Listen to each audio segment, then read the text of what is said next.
Nickerson began to suspect that he was attracted to young girls when he was 13 years old. Then at the age of 18, he regularly babysat a 5-year-old girl and eventually fell in love with her. Wow. They write here, because he was molested at age 7, he knew the damage abuse caused and did not want to hurt the little girl, so he packed up and left town so that he did not offend. Later, he came out to his family as a pedophile. He came out. Do you see what's happening here? This is the liberal media at Salon.com coming out and trying to normalize this coming out party, right? People are coming out as gay, people are coming out as lesbian, people are coming out as transsexual, and now people coming out as pedophiles. Yes, the normalization process has begun. The audience should think that you are nude. Now, this is a famous routine that was, I know, that's why you can get away with it. Hide and look over there, I'm hot, I'm mean, you can't have me, you can't afford me. And then this is normalized. Again, I've shown you now 6 different outlets where they're normalizing it. I'm trying to normalize this coming out, and now people coming out as pedophiles. And I've shown you now 6 different outlets where they're normalizing it. Yes, the normalization process has begun.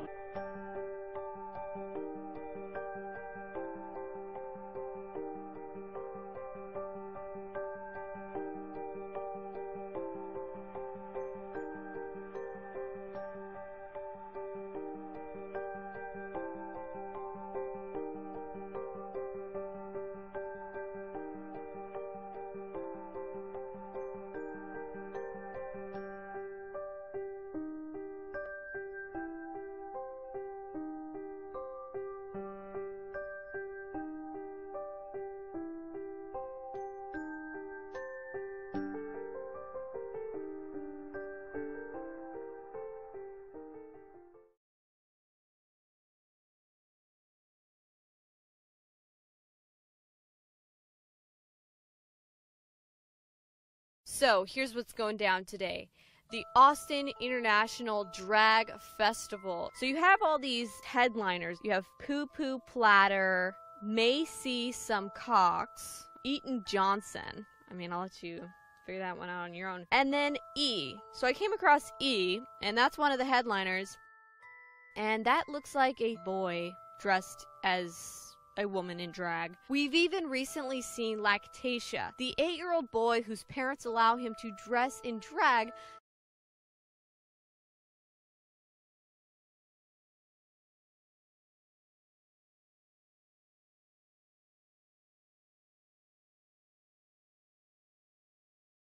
The 8-year-old boy whose parents allow him to dress in drag so he can be paraded around at drag festivals. I'm gonna find out who's lactating today. I am a lactator, honey. Drag is an all ages thing. Drag should be an all ages thing, and some people consider it provocative. It's not inappropriate, but it's not something that parents should be afraid of if their kids do, so that the liberals can thus promote children should be encouraged to transition to whatever sexuality they want, even though we're finding out that there are complications associated, such as the hormones causing the boys to have penises that are stunted. There's definitely been a lot of complications in terms of the bottom surgery because I've been on the hormone blockers, and basically I haven't had a lot of development. So we're, debating if I have enough material to work with. It's all this weird stuff. You're finding kids then decide later on, actually, I don't want to transition, and then they have to go through a whole reversal process. It's just a freaking disaster. We've also seen public libraries holding drag storytelling time, where children are brought to the library to then have a drag queen read them a story, thus normalizing and promoting this drag fetish culture to young children. There aren't a lot of kid drag queens. They're considered inappropriate, but inappropriate just means that you look good. I'm 8 years old, get it right. But do they really need to be being paraded around and given this knowledge into a taboo fetish-like culture at such a young age? That seems like a topic for kids that are much older. We're talking teenagers and even young adults, not for young school children. And when you start reading throughout their event festival page, it says several times that all ages are welcome. It's an all-ages event. You have this overly raunchy, sexualized drag festival. People come and can buy hotel rooms. It's in a hotel. How easy would that be to engage in prostitution? I was kind of waiting for a pet parade to happen in the back. Like, all these pets are adoptable. You can have the queens go back now. All these queens are for adoption. Yeah. But also the fact that you have kids going to this. So we're going to go undercover. I'm going to gear up and dress up as Rainbow Snatch. And I'm about to go to the 2017 Austin International Drag Festival. This is obviously mature content, and if mature adults want to engage in this behavior and in these activities, that's their right. But when you start dragging kids into this type of culture, taboo activity, that's when it becomes an issue. Just step up here. You're young and spry. Guys, show them up. Ladies and gentlemen, this is what your children will be wearing in the future. Yes, this is amazing. I brought my rake too. I just left it in my other pants. That's as racy as I'm gonna go. Racy as I'm kidding. I'm totally gonna go racier than that.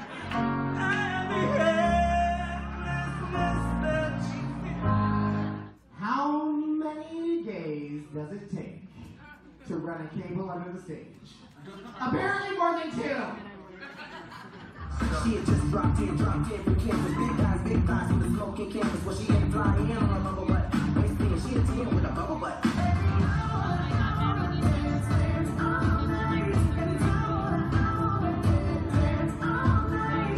Teach the children. Teach the children. Whew, I'm all about education. I actually do story time with drag queens in Chicago.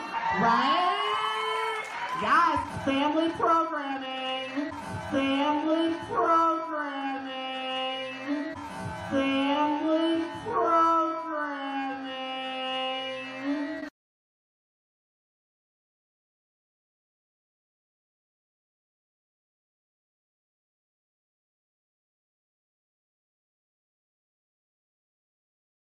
I actually do story time with drag queens in Chicago. Right? Yes, family programming. Love it, yes. If all of the children in the audience could plug their ears, because I'm just kidding. Please welcome to the stage, Cunty Hornet! Ladies and gentlemen, Cunty Hornet, one more time. I've married a boy who'd rather be a girl, but he never curls my toes for me like a boy should do a girl. He's stacked like a boy, but in the boudoir he don't attack. You had little boys dressed in drag at this event, and they were watching and participating in what most people would consider mature content.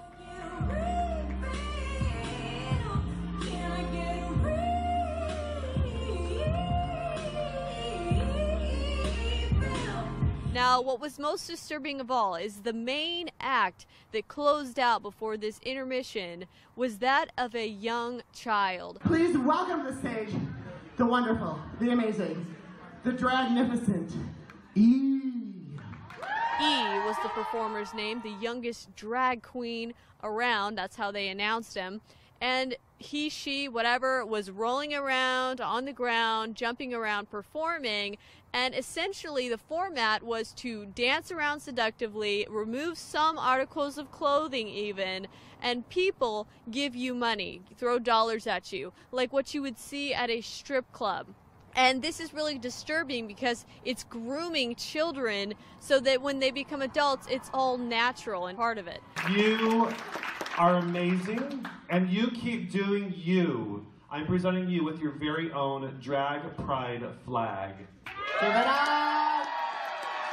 It's kind of creepy because it reminds me of when you see those creepy toddler and tiaras performances where you have these beauty queens and it already seems like the children are being sexually exploited. But now you have young little boys dressed in drag performing on stage in front of a bunch of adults, most of them men. Okay, there were a lot of like regular looking men that love to flirt with the drag queens and throw dollars at them and wink at them and throw kisses at them. They essentially looked like Johns, if you ask me.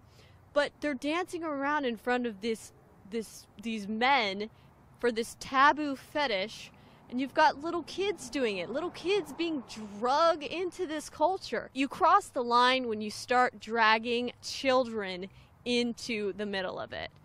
Come on, oh there, go pick your cabbage, baby, pick your cabbage. They should leave these children alone and let them develop their sexuality on their own in their own time and not be forcing these weird taboo fetishes on them.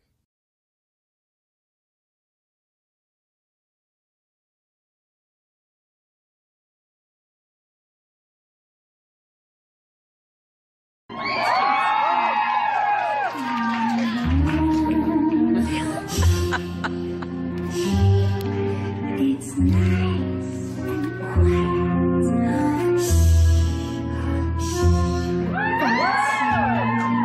Again.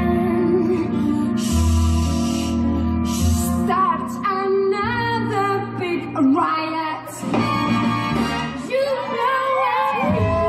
Single, tankards lose. Single, so what's the use? Wow! Of falling in love with them. It's nice and quiet, but soon again starts another big riot. You know, single, tankards lose. Single, so what's the use? Wow, of falling in love.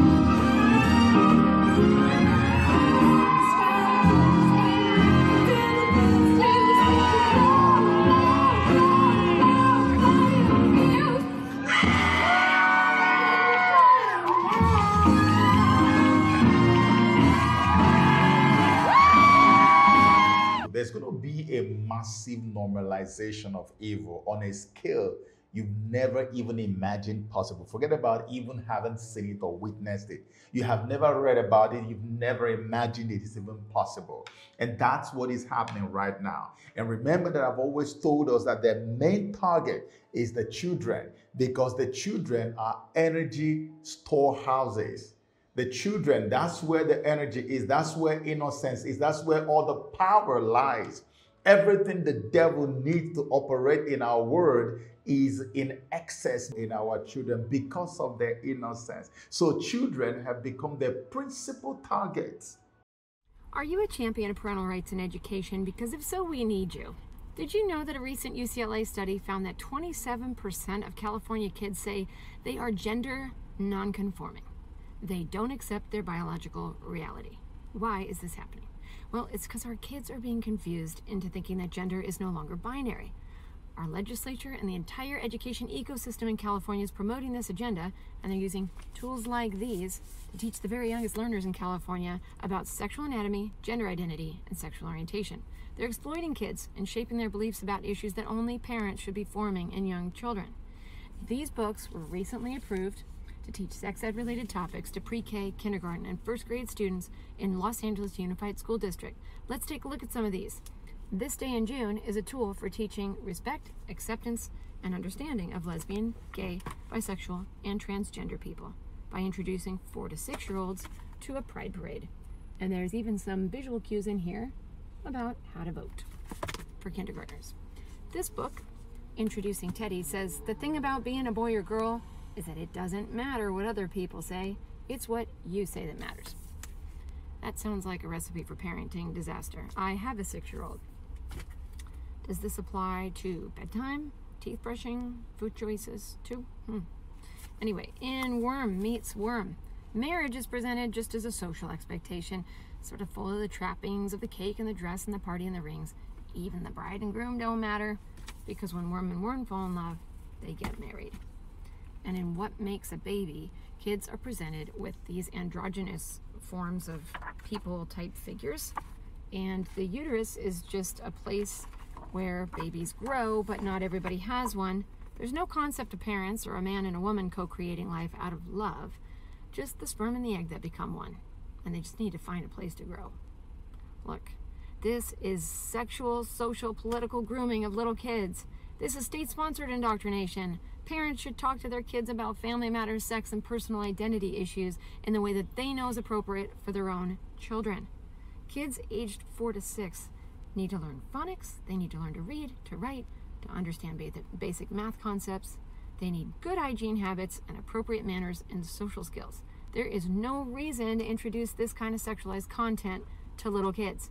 Take a stand today. Support SB 673, which protects kids ages 4 to 12 by making sex ed content for grades pre-K through 6th available for preview on a district website. Who is it that loves to violate children sexually? Satan. Is it that he's sacrificing them, sucking their blood, or he is violating them sexually? Look at the video I posted on my channel that many people found very difficult to watch the other time. How rich men, billionaires, would fly into a certain location in Europe to go and violate sexually babies because they extract energy from them. These men are demons in human skin. This is what we're living in today. You are a parent, you are the one I'm addressing. This is the life we now live. Everything is going to be legalized and normalized. Are you ready? Are you ready to wake up? Are you ready to put in extra effort into finding out what is going on around your children?